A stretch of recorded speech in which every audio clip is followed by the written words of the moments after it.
Hello, my name is Jeremy Carter, 35 years old. I live in Seattle, Washington.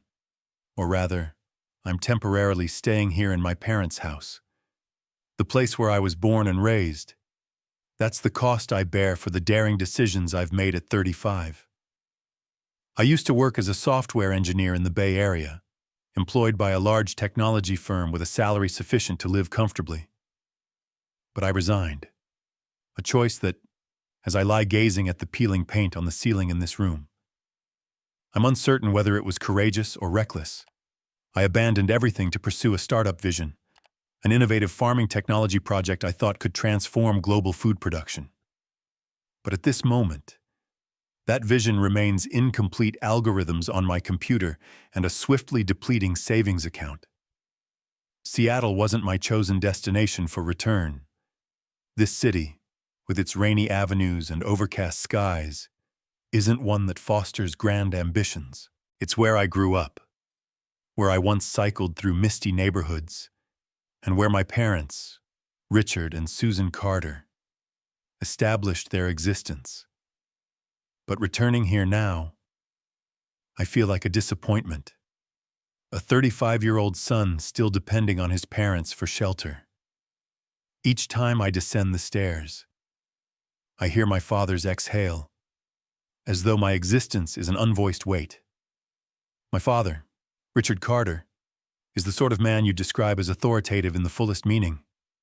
He's the oldest in the family, always boastful about bearing duties, though at times I believe he simply relishes the sense of dominance. He operates a modest building firm, not enormously prosperous, but adequate to maintain our family's middle-class status. Dad constantly discusses finances, about generating more, about upholding facades before kin. Money is the sole element that earns people's admiration. Jeremy, he'd declare, his gaze piercing as if attempting to imprint the phrase into my mind. I never concurred with him. Perhaps that's why we've conflicted so frequently, from my childhood until now, and at 35, he still regards me as though I'm a letdown. My mother, Susan, is contrasting. She's the type who can elicit laughter from you moments after an introduction. But then you discern that her grin often harbors a motive. She's charismatic, astute, and possesses a talent for compliments when it benefits her.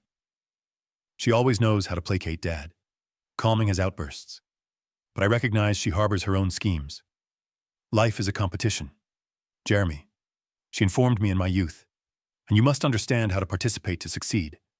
I'm unsure what competition she's engaging in, but I've always sensed she maintains a separation from me, as if I'm a component of her strategy, but never its core. Then there's my grandfather, Walter Carter, whom I've encountered only a few occasions in my life. He's 85, residing on an expansive farm in Montana, a lengthy journey from Seattle. During my childhood, my parents seldom brought me to see him. They were perpetually occupied, and I was absorbed with education, companions, and youthful aspirations of becoming an explorer or a brilliant coder. My recollections of Grandpa are vague, merely visions of a tall, slender man with silver hair seated in an aged rocking chair on his farm's veranda, gazing across vast wheat fields.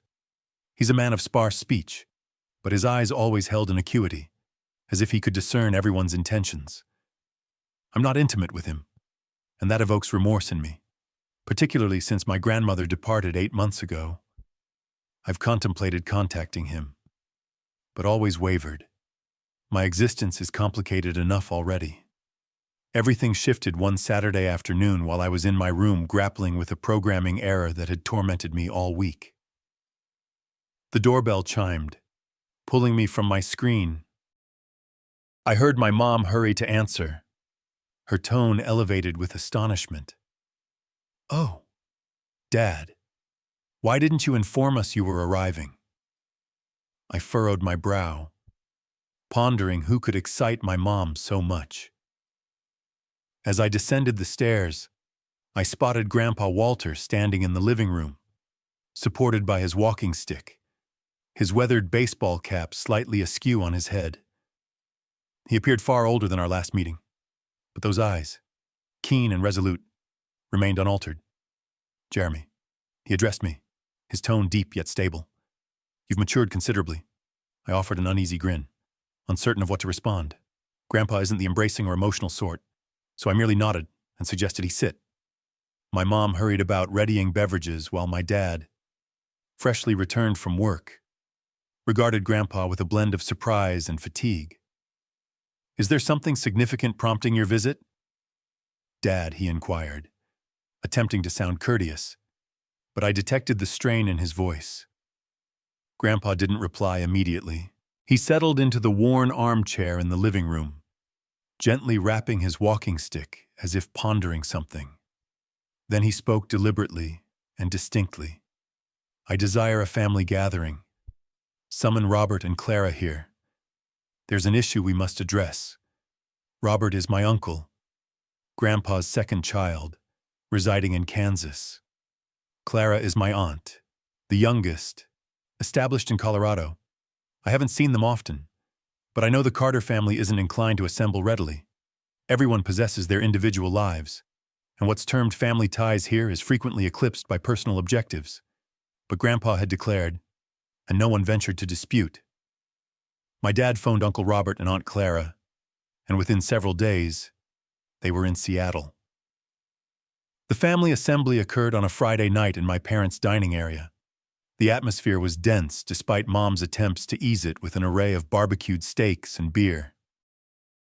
Uncle Robert, a sturdy man with a resonant voice, sat beside Aunt Clara, whose diminutive but possesses eyes as penetrating as Grandpa's.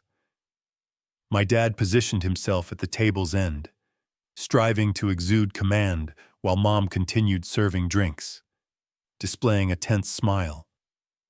I sat in the periphery, feeling misplaced among these relatives I've never genuinely comprehended. Grandpa rose, leaning on his walking stick, surveying each of us. I've disposed of the farm, he stated, his tone steady, but akin to an explosion in the space. Everyone stiffened.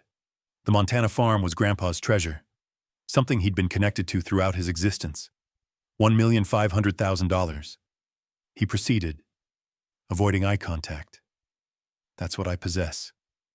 And I want to clarify one matter. Whoever cares for me henceforth receives the full amount. The room burst, not in clamor, but in a turmoil of feelings. My dad emitted a brief, arid chuckle, as if he'd heard a jest, but then grasped it was genuine. Are you earnest? Dad, he questioned, his voice wavering, his eyes sparkling like a famished predator detecting a scent. Mom, swift as lightning, interjected, her tone so saccharine it induced shivers. Oh, Dad, naturally you should reside with us. Our home in Seattle is roomy and cozy. You'll be more content here than elsewhere.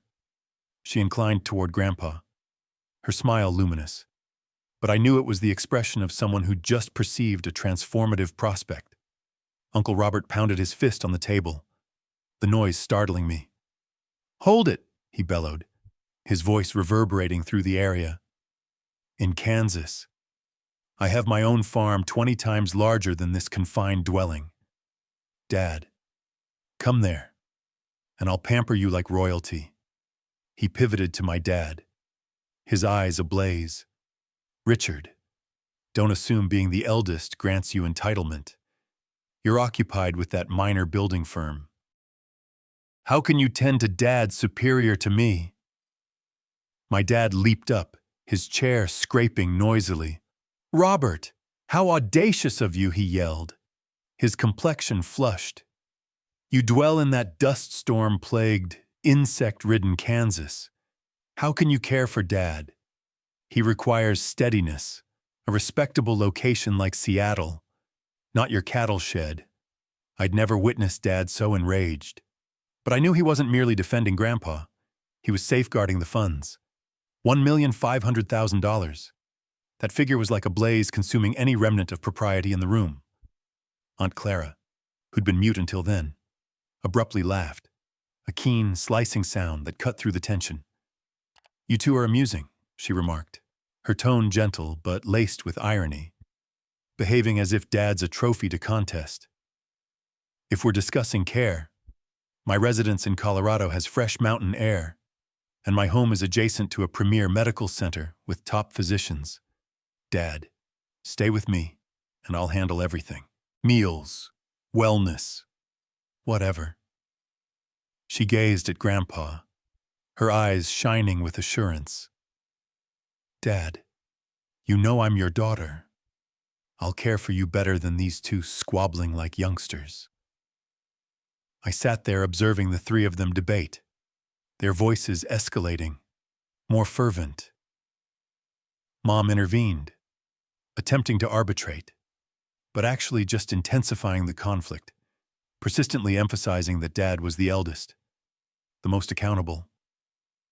Uncle Robert ranted about how he'd assisted Grandpa repair the cattle barn in his youth, as if that demonstrated his devotion.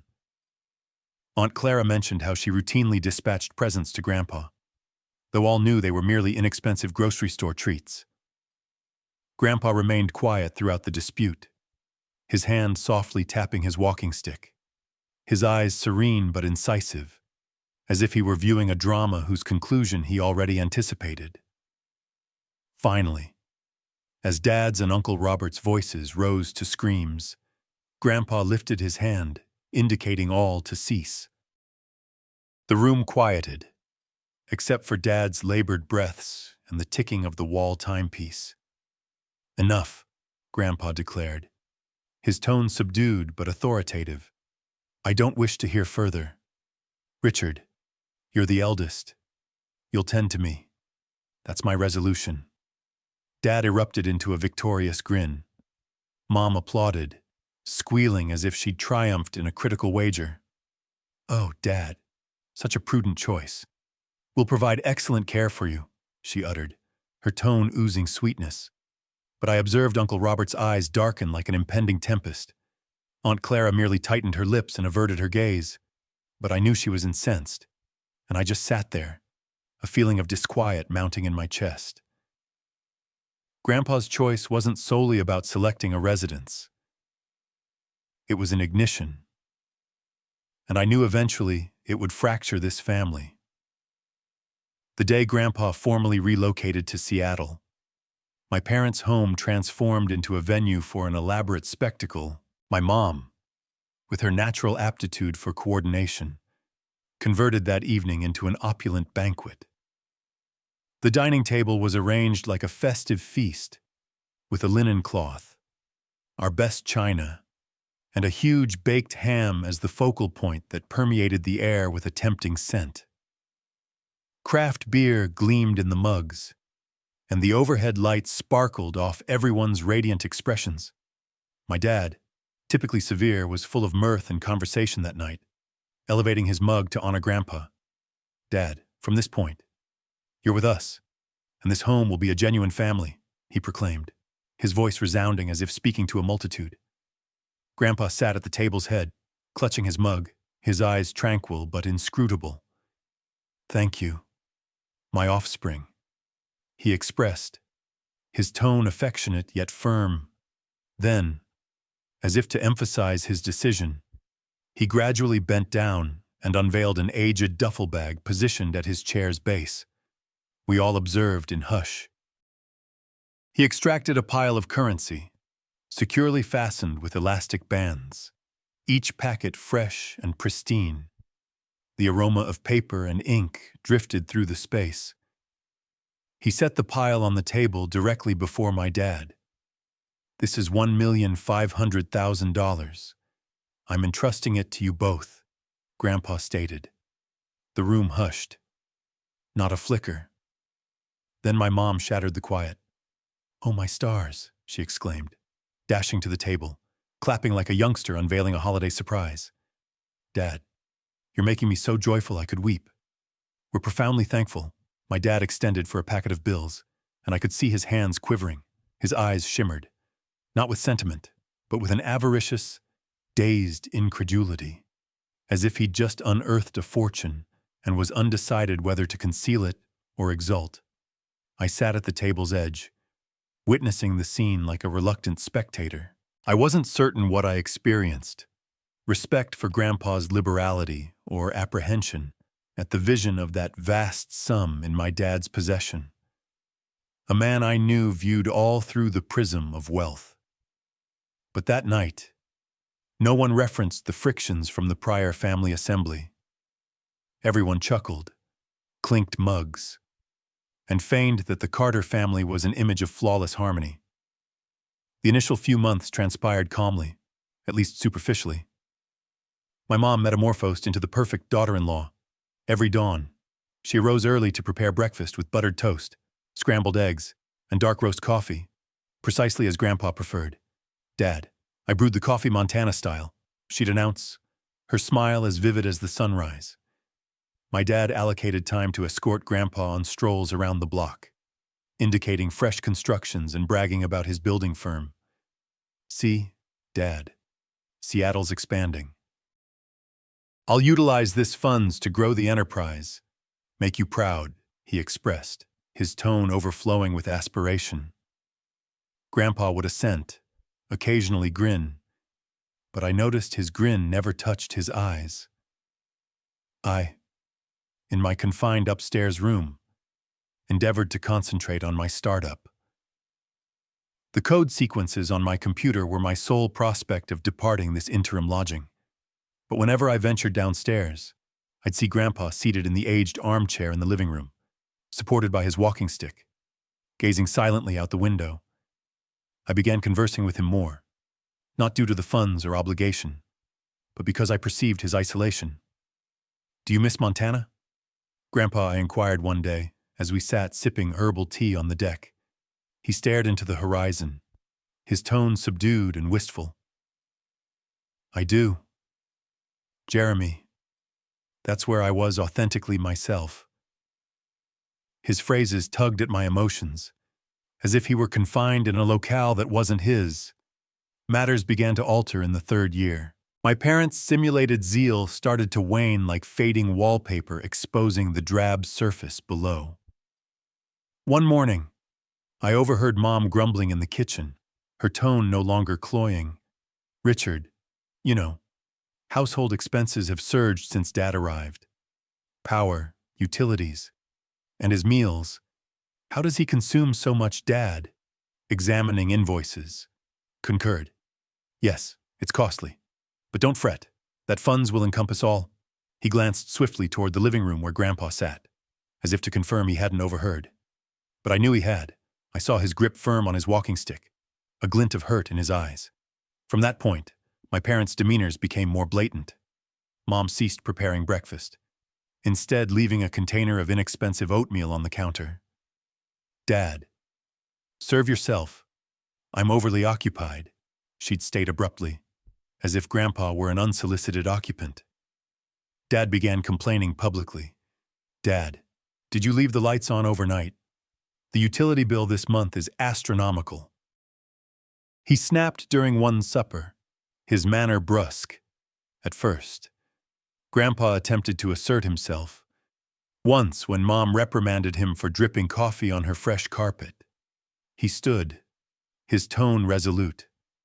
"Susan, I provided Richard $1,500,000. Don't regard me as a parasite." Mom paused, but then she sneered. "Dad, that funds is for tending to you, not for you to act freely." Dad interjected, his tone frigid. "Precisely. Dad, this home has regulations, and you must honor them. Moreover, who knows how long you'll endure, your million might not suffice." I stood there, my pulse racing, desiring to yell but incapable. Grandpa regarded my parents, his eyes a mixture of fury and disillusionment, but he merely turned away wordlessly. Gradually, Grandpa became fatigued. The minor disputes in the house proliferated, but he ceased resisting. One instance when I saw him seated alone in the living room, staring out the window as if yearning for Montana. "Aren't you weary?" Grandpa, I asked, settling beside him. He offered a sorrowful grin. "I am, Jeremy, but what's the purpose of contending? I just desire tranquility." His phrases wrenched my heart, as if I were observing a Titan captive. In those strained days, Grandpa and I commenced conversing more.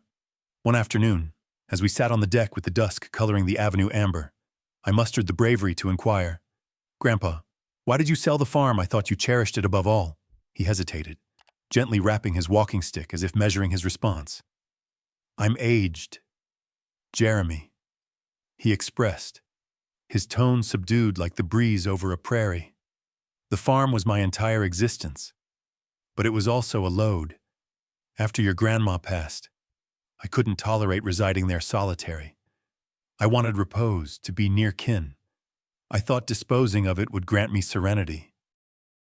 He paused, a spark of anguish in his eyes. "But perhaps I erred." Then he turned to me. "What about you? Jeremy, how's your startup? You left your position to pursue a vision that can't be simple." I was astonished he concerned himself. "I'm striving," I stated tentatively. "I aim to develop programs to assist ranchers enhance harvests. But currently I just have some code fragments and a nearly vacant account." He assented, his eyes illuminating. "Excellent. Don't surrender." I began with naught. 2. Every time I stumbled, I rose again. "You must do likewise." His phrases were like an ember reigniting optimism in me. Those dialogues became the highlight amid the household's escalating strain. But my parents only deteriorated. They labeled Grandpa a load, lamenting costs as if the $1,500,000 had vanished. One evening, as I was aiding Grandpa repair an old clock, Dad burst in, his face crimson. "Jeremy, what are you doing loitering with Grandpa constantly? Don't you have superior pursuits?" He barked. I tried to remain composed. "I'm merely assisting Grandpa." "Dad." But Grandpa looked at me, his eyes conveying, "Don't dispute." I couldn't remain mute. "You and Mom are mistreating him," I said, my voice quivering with indignation. "He's not a load. He's the one who bestowed you a fortune." Dad sneered. "You, the sponger, dare instruct me on living." Mom interrupted. "Jeremy, sufficient. You have no authority to speak in this home." Their phrases enraged me, but I was impotent to alter anything. That night, I lay restless on the aged bed in the upstairs room, staring at the fractured ceiling, feeling like the world was disintegrating around me. My parents' words reverberated in my mind. Sponger. Disappointment. They sliced into my dignity like blades. I used to be a software engineer in the Bay Area, with a solid job and a promising future. Yet here I was at 35, subsisting off my parents, destitute with no outlook. My startup, the vision I'd wagered all on, was still just incomplete code on my computer and a nearly empty account. I felt no distinct from Grandpa, ensnared, disrespected in my own kin. The following morning, I gathered my belongings, just a knapsack with some garments, my computer, and a journal brimming with startup concepts. I couldn't remain in that home another instant. As I descended the stairs, I saw Grandpa seated in the living room clutching a tepid mug of coffee. He looked up, his eyes inquiring where I was heading. "I can't stay here any longer." "Grandpa," I said, my voice firm, "I can't observe Mom and Dad treat you this way." Grandpa didn't utter anything, just assented, but I saw a glint of hurt in his eyes. "Be cautious, Jeremy," he expressed, his tone subdued. "Life's not simple, but you must be resilient." I departed my parents' home, my heart burdened, but also alleviated. I leased a tiny chamber in a Seattle outskirts, scarcely large enough for a twin bed, a wobbly desk, and a scarred dresser. It was inexpensive, but I still had to pool my scant reserves to pay the lease. The chamber reeked of dampness, and the window groaned each time I opened it.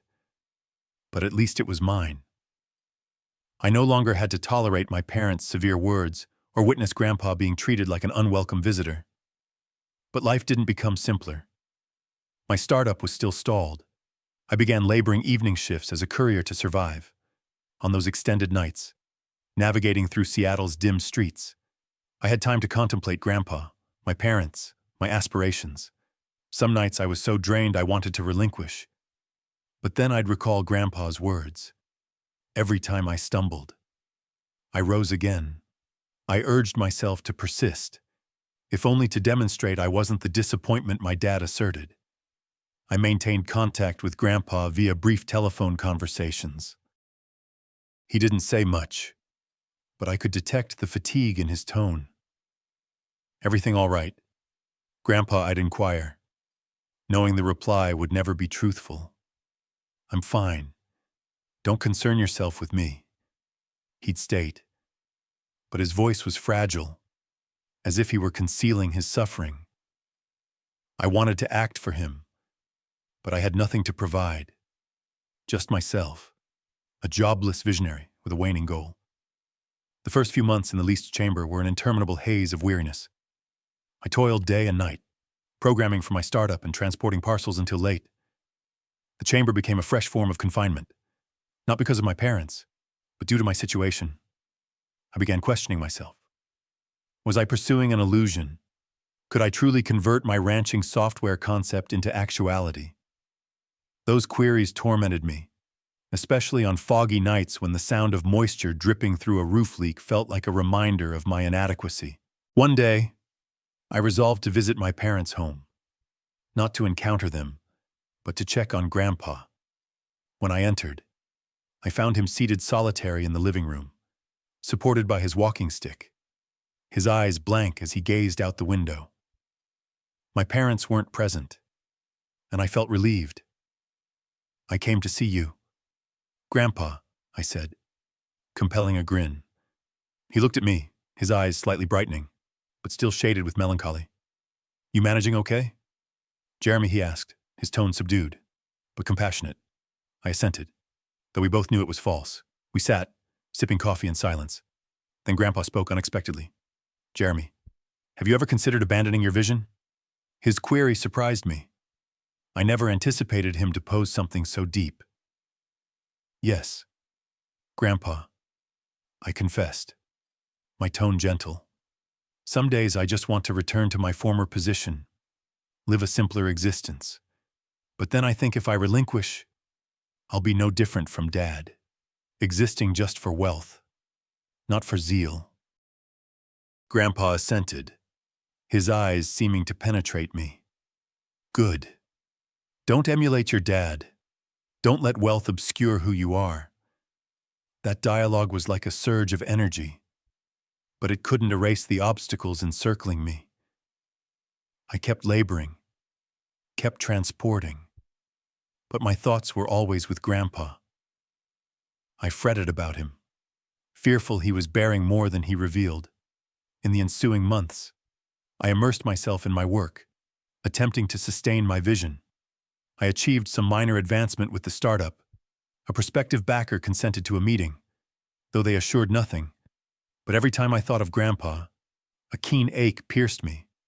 I knew he was residing in a house that was no longer a sanctuary, with individuals who viewed him only as a vehicle for wealth. I wanted to extract him from there, but I had nothing.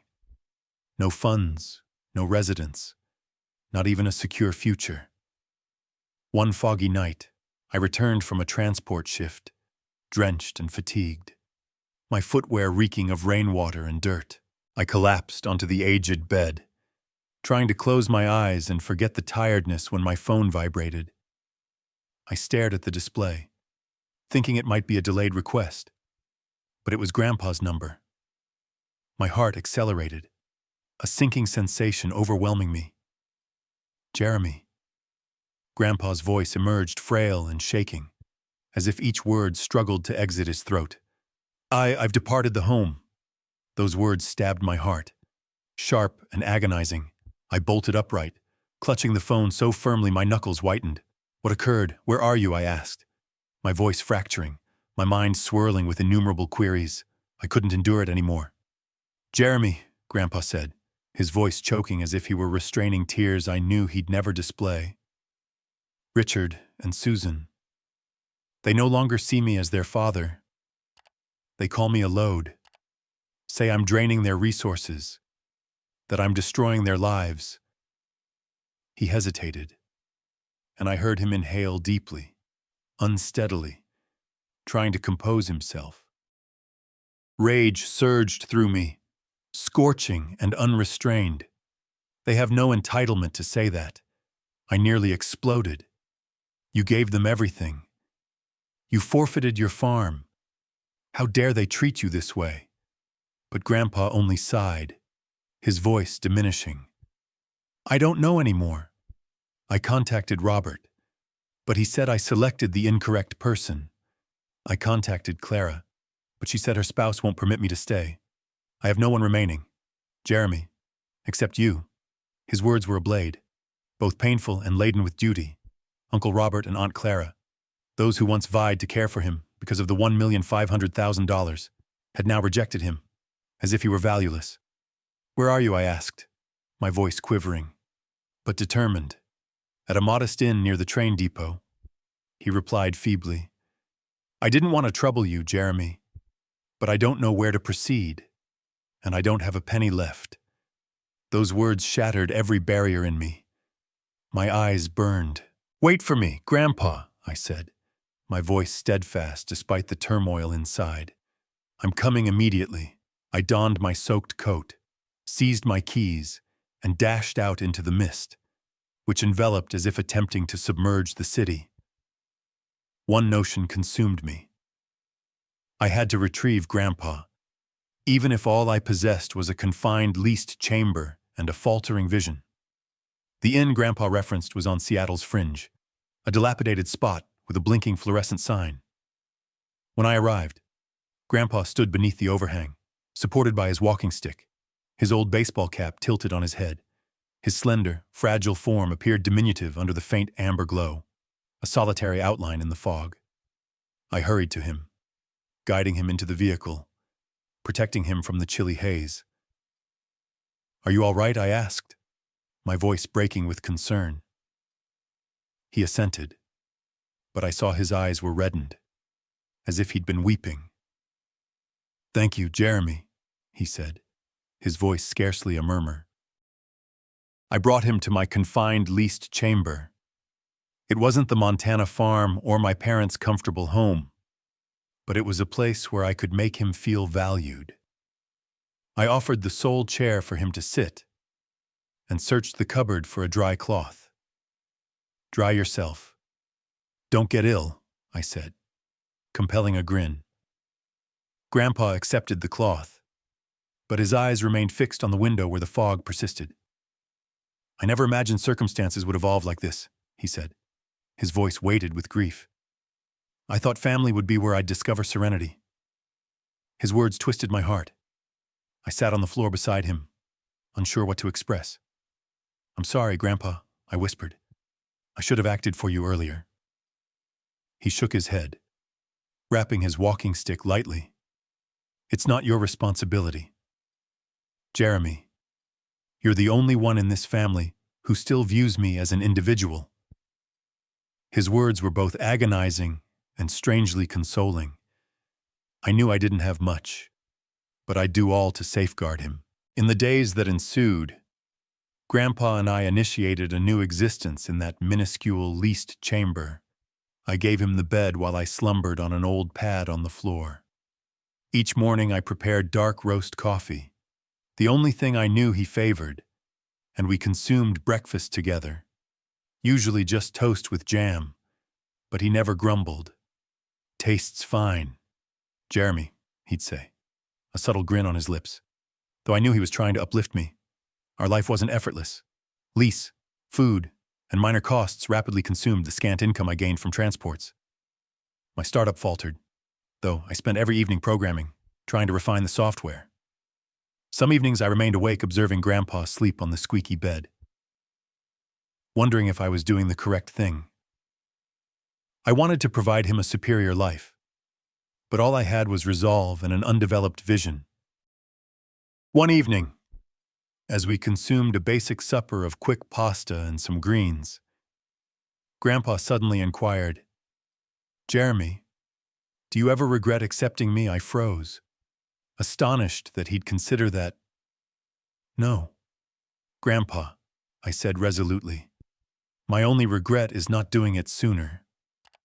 He looked at me, his eyes brightening as if he'd discovered a glimmer of hope. You're more akin to me than you realize, he said, his voice warm, obstinate but with compassion. Those dialogues became luminous points in our challenging days. Grandpa began sharing more about his life, how he constructed the Montana farm from nothing, the periods he nearly lost all to floods or obligations. There was a time I thought I wouldn't survive, he said, his eyes distant. But every time I stumbled, I found a way to rise. You have to do that too. Jeremy, his words were like a blaze, rekindling my determination to continue despite life's efforts to overwhelm me. I confided in him, too. I told him about my startup, my vision of creating software to help ranchers optimize yields. I want to accomplish something significant. Grandpa, I said, but sometimes I'm afraid I'm not resilient enough. He assented, wrapping his walking stick lightly. Fear is typical, but don't let it halt you. I was afraid countless times, but I'm still here. His words made me feel less isolated. One evening, as we ate a simple dinner, I spoke to Grandpa. Grandpa, I think we should demand the money you gave my parents back. They don't merit it. Grandpa looked up, his eyes briefly flashing with astonishment, then sorrow. Jeremy, what benefit would that yield, he asked, his voice subdued but firm. Money doesn't purchase family. I shook my head, unwilling to accept his logic. But you sacrificed your entire farm. They have no right to expend that money while you're living like this. Grandpa only assented slightly, saying nothing more, but his eyes seemed to convey that he had already accepted the loss of that money. I couldn't accept it. I decided to return to my parents' home. Not because I wanted to confront them. I knew it wouldn't be easy. But because I wanted to do something for Grandpa, even if it was just a spark of hope. On a Saturday morning, I drove to their house, which now felt like a combat zone. As I entered, I saw my parents in the living room, Dad viewing television, Mom browsing on her device. They looked at me, displaying neither surprise nor affection. Jeremy, what brings you here, Dad asked, his voice chilly, his eyes not departing the screen.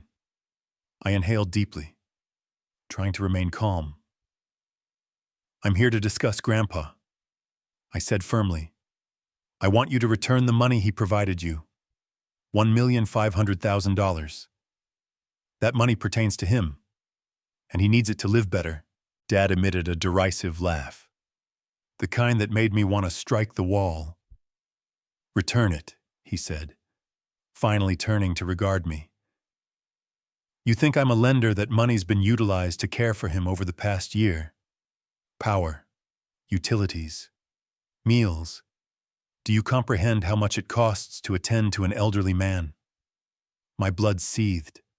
Care for him, I shouted, unable to restrain. You call him a load and berate him constantly. That's not care. That's abuse. Mom rose, arms folded, her eyes glacial. Jeremy, how dare you address your parents that way, you? A disappointment who subsisted off us. Now have the audacity to demand funds. You're just as covetous. Her words cut like daggers. But I didn't retreat. Grandpa gave you all he possessed, and you treat him like a hindrance. He's residing in a rundown leased chamber with me while you squander his money. Don't you feel any remorse? Dad surged to his feet, his face scarlet with wrath. Silence your mouth, he thundered, pointing at my face. I tended to him for a year, invested all that effort, and what have you accomplished? You're just a worthless youth chasing your foolish startup. My heart felt pulverized, but I didn't cease. If you don't return the money, I'll find a means to obtain justice for Grandpa, I said, my voice shaking, but steadfast. Mom sneered, approaching closer to me. Justice, what can you achieve? That money was given to your father lawfully. Clearly, your grandpa provided it to us voluntarily, not to you. Want to litigate, proceed, and attempt. You won't prevail. Her voice dripped with victory, as if she'd already clinched success. Dad interjected, his tone icy. Depart my home, Jeremy, and don't ever return demanding anything. I stood there, feeling the foundation crumble beneath me. They were correct. I had no evidence, no legal position to reclaim the funds. Grandpa had voluntarily given it to Dad, and I, a shelterless, indigent man with nothing but fury, could do nothing to modify that. I turned and exited, driving away. When I returned to the leased chamber, Grandpa was seated in the old chair, holding a volume on ranching. He looked up, his eyes interpreting the defeat on my face. Didn't succeed. Did it, he asked, his voice gentle, but tinged with melancholy. I assented, sitting on the floor beside him, feeling like the world was against me. I'm sorry, I whispered, my voice choking. I tried, but they won't return the money. They said it's all been spent on caring for you. Grandpa assented, placing a hand on my shoulder, his eyes serene. I knew that would transpire, Jeremy. Don't fault yourself. You've done sufficient. I bowed my head, a burden pressing on my chest. But you merit a better existence, I said, my voice fracturing. I just want you to have a respectable life. Grandpa smiled, a feeble but affectionate smile. You've already granted me that. Jeremy, a home, however modest, where I feel esteemed, that's adequate. His words made me want to weep, but I restrained, grasping his hand, feeling the quiver in his frail digits. In the days that followed, Grandpa and I continued our difficult life in the leased chamber. I worked day and night, transporting parcels and trying to complete my startup. But the scant money I earned barely covered our essential needs. Each time I saw Grandpa seated in the old chair, reading under the faint light, a keen pain stabbed at me. I had failed to reclaim his money, and that made me feel utterly ineffective. That year, winter arrived sooner than anticipated, bringing a piercing chill that infiltrated the fissures of our dilapidated leased chamber. Grandpa, though he tried to uphold a sturdy facade, was evidently weakening. He coughed more frequently, harsh, rasping coughs that resounded through the night, awakening me abruptly. I was anxious, but he dismissed it, his voice subdued and reassuring. Just a chill. Jeremy, don't fret. But I knew it wasn't merely a chill. At 85, his health had been eroded by years of arduous work in Montana and the months of being treated like an undesired guest in my parents' home. One morning, as I was preparing coffee, I heard Grandpa call from the small bed. His voice was faint, almost a murmur. I rushed to him, finding him reclining there, his face ashen, his breathing strained. Grandpa, I cried, my hands trembling as I touched him. He tried to smile, but the smile couldn't conceal his depletion. Call emergency services, he said, his voice faltering. Without hesitation, I dialed 911, my heart thumping as if it might erupt. The paramedics arrived promptly, and I accompanied him to the medical center. The physician said he had acute respiratory infection, probably due to his age and diminished state. He needed to remain for therapy, but the outlook wasn't hopeful. I sat by his bedside, holding his hand, feeling the quiver in his frail digits. I'll remain here with you, I said, my voice choking. Grandpa assented slightly, his eyes gleaming with a hint of warmth. In the days that followed, I scarcely left the medical center. I halted my transport job, only returning to the leased chamber to fetch a tire and snatch a few hours of rest before returning. I cared for Grandpa, feeding him spoonfuls of soup and applying cool compresses to his forehead when his temperature rose. He weakened daily, but his eyes stayed vivid, as if clinging to life's final embers. I told him about my startup, about the code segments I'd recently finalized. Even though I knew he might not completely grasp, I'll succeed. Grandpa, I said, forcing a grin. He assented, his voice faint. I trust in you. My parents, Uncle Robert, and Aunt Clara visited the medical center. But only from duty. Dad came, stood at the entrance, posed a few superficial queries, then departed for an appointment. Mom brought an inexpensive arrangement of blooms, placed it on the stand, and sat browsing on her device, hardly glancing at Grandpa. Uncle Robert and Aunt Clara appeared once, offered vacant phrases, and vanished. I looked at them, these individuals who called Grandpa their father, but their actions were like a show to preserve appearances. Grandpa didn't express anything, but I knew he sensed it. Once, when it was just us in the room, he held my hand, his eyes heavy with sorrow. "You're the only one who's truly present, Jeremy," he said, his voice gentle but assured. His words shattered my heart. One night, as I napped in the chair by his bed, I felt his hand tighten around mine. I awoke suddenly, seeing him regard me, his eyes clouded but filled with affection. "Jeremy," he whispered, his voice so faint I had to lean near to hear.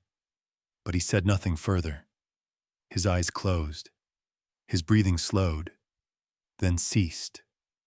I froze, calling his name, shaking him, but he didn't respond. Grandpa, the man who instructed me about endurance and affection, faded away in my embrace without a concluding word. I sat there holding him, tears flowing down my face, unable to contain them. The world seemed to crumble. I had lost Grandpa, the sole person in this family who truly comprehended me. The burial was conducted plainly in a small chapel near the medical center. Dad organized it.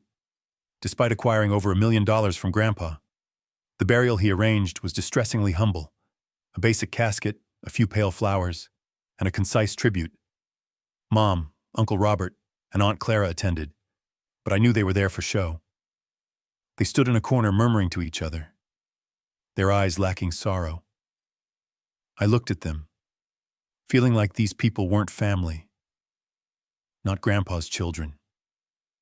A week after the burial, I received a call from an attorney named Mr. Ellis, who said Grandpa had left a testament and requested I come to his office. I went, my heart weighted, presuming Grandpa might have bequeathed me a few mementos like his wooden walking stick or the ranching volume he often perused. The attorney's office was in central Seattle, tidy and professional, a sharp contrast to my life. Mr. Ellis, a middle-aged man with silver-framed spectacles, invited me to sit and opened a substantial folder. "Jeremy Carter," he commenced, his voice composed. "Mr. Walter Carter bequeathed his entire holdings to you." I assented, not surprised, thinking it might be a few minor items. "But then, Mr. Ellis continued, and his words struck me like thunder. Walter didn't just have the $1,500,000 from selling the farm. He possessed an investment collection valued at over $25 million, including equities and a substantial quantity of precious metals.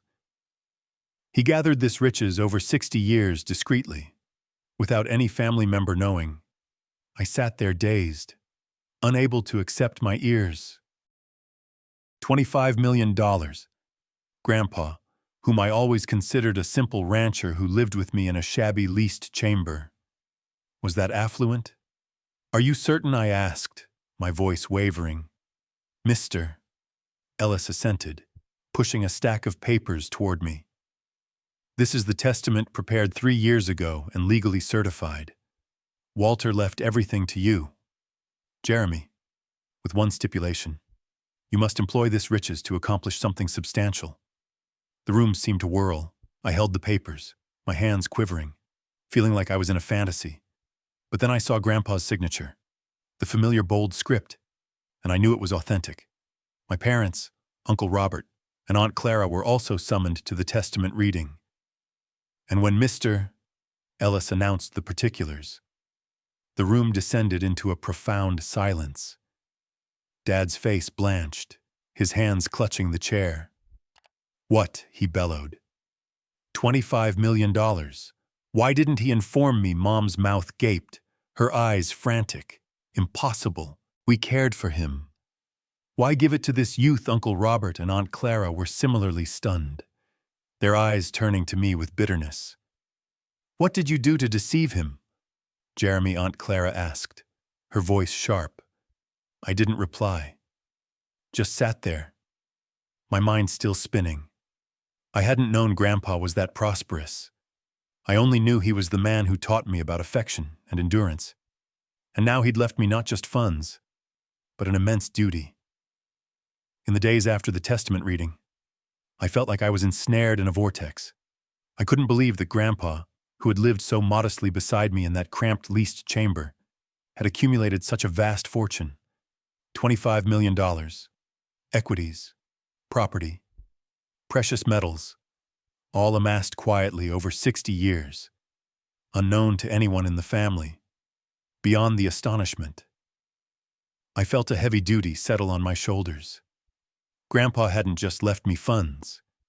He'd left me a directive, accomplished something substantial.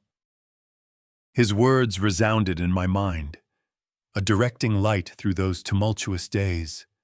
My parents, Uncle Robert, and Aunt Clara wouldn't leave me be.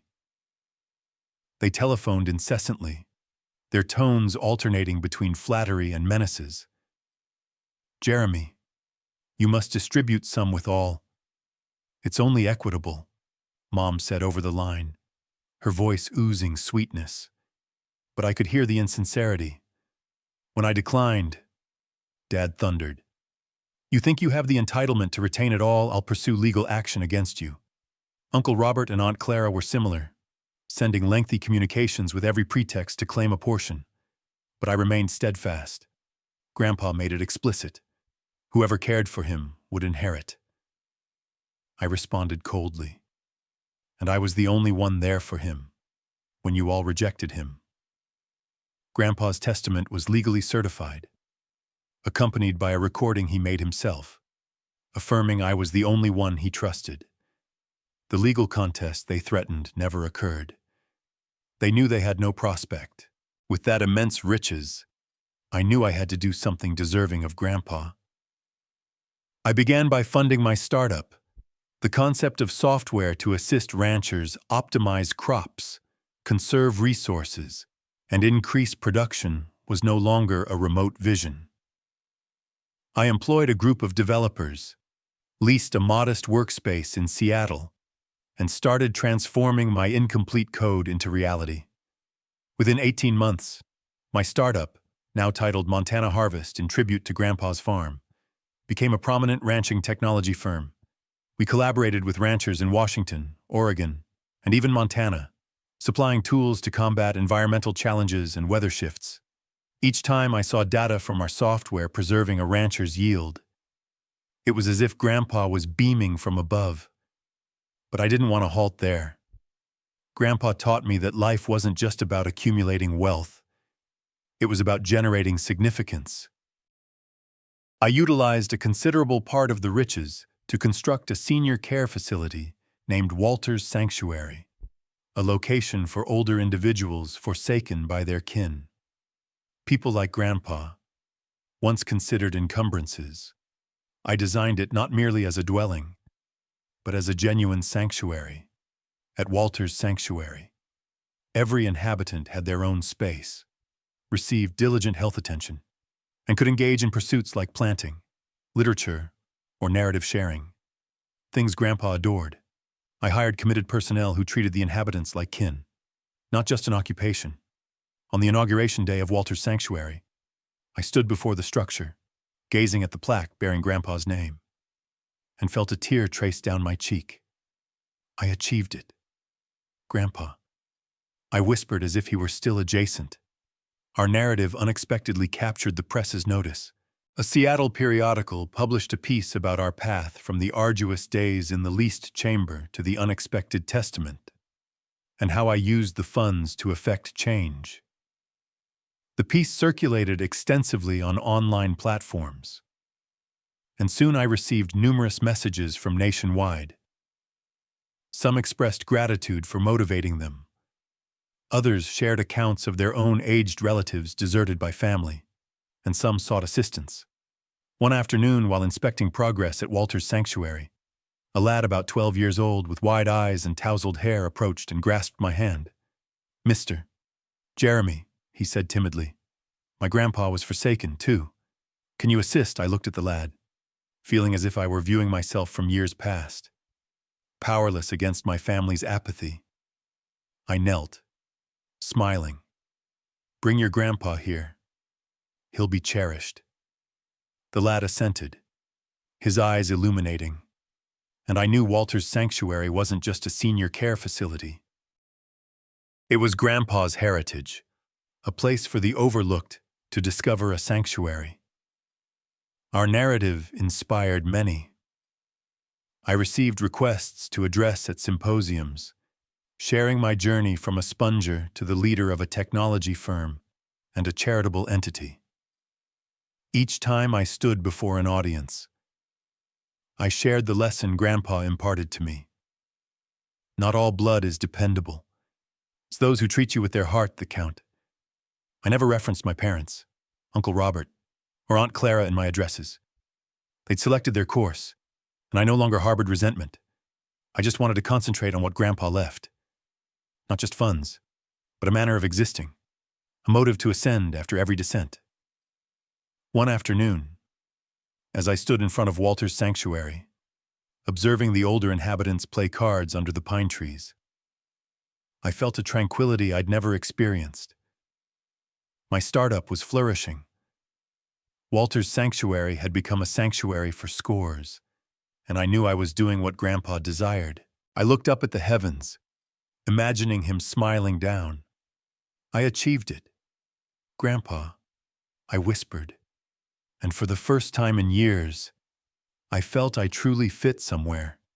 Each day, I advanced with my endeavors. Montana Harvest surpassed anticipations, becoming a reliable ranching technology firm for ranchers throughout the United States.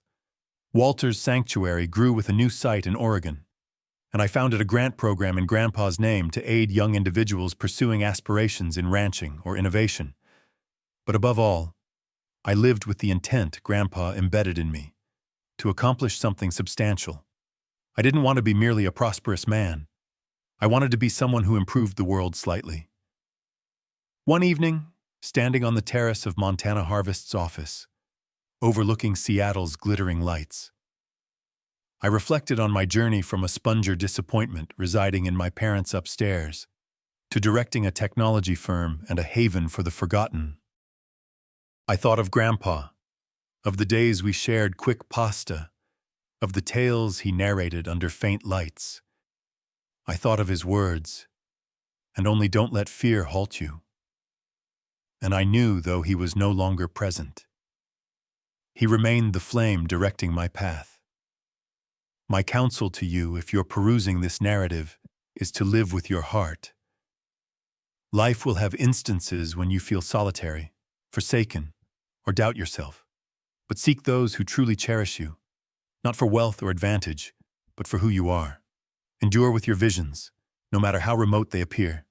And most crucially, accomplish something substantial, not just for yourself, but for those surrounding you. That's how Grandpa existed, and that's how I choose to proceed.